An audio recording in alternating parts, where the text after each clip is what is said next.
God Delights to Answer Specific Prayers by Callie Buruchara, read by the author.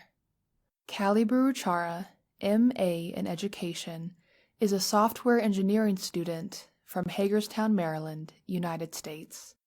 6 months after finally surrendering to God's persistent love, I found myself selling Christian literature in a summer student canvassing program.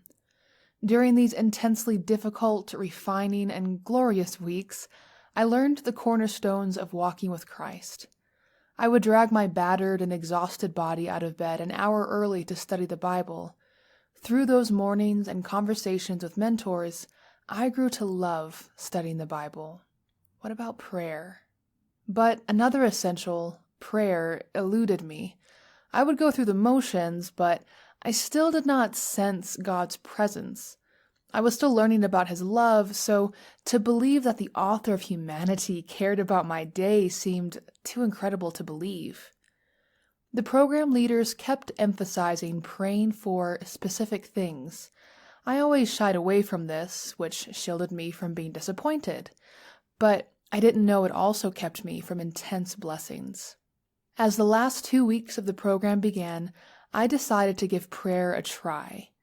I prayed that on my very last door of the summer, I would meet someone who was struggling with overwhelming discouragement and darkness, and that I could bring this person the light of Jesus and a piece of truth that would produce joy. This prayer request became my sole focus those last 2 weeks.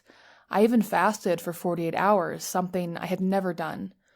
Although I still felt a little unsure, my faith and courage grew as the days passed. The final day. The final day came. I sprinted to each new house, determined to find my answered prayer.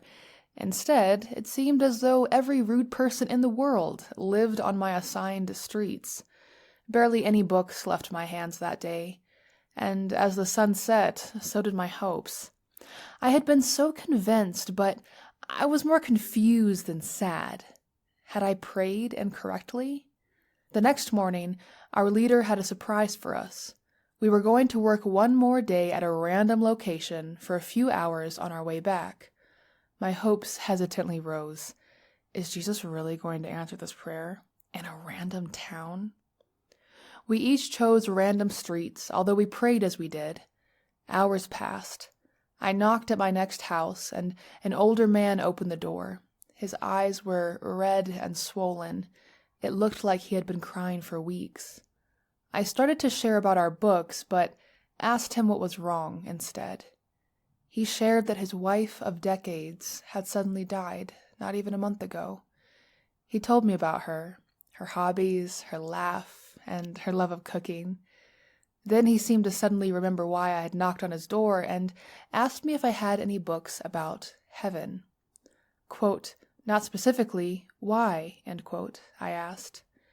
At this, his eyes filled with fresh tears. Quote, "The Bible says there's no marriage in heaven, so does that mean I can't love my wife anymore?" End quote. I didn't know what to say. But suddenly, as Jesus promises, the words came. Quote, "Actually, you will be able to love her. When she was here, even on your best days, you loved her with an imperfect love. But in heaven, your love will be made perfect. You'll be able to love her even more." End quote. His sad eyes suddenly lit up with excitement. Quote, "I'll be able to love her more." End quote. He kept repeating this truth, now crying tears of relief and joy. We talked for a while. I shared Bible verses, literature, and a prayer where we both cried.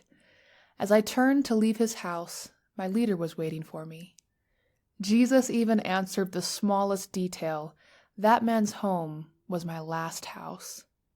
I sometimes still struggle to believe that my prayers reach the ears of God, but this experience and others like it are too incredible to be forgotten or ignored. God delights to hear from us, and He is only waiting for us to ask for wonderful gifts. He can barely wait to give them to us. For bibliographical and biblical references on this article, and for much more content for pastors and church leaders, please visit ministrymagazine.org.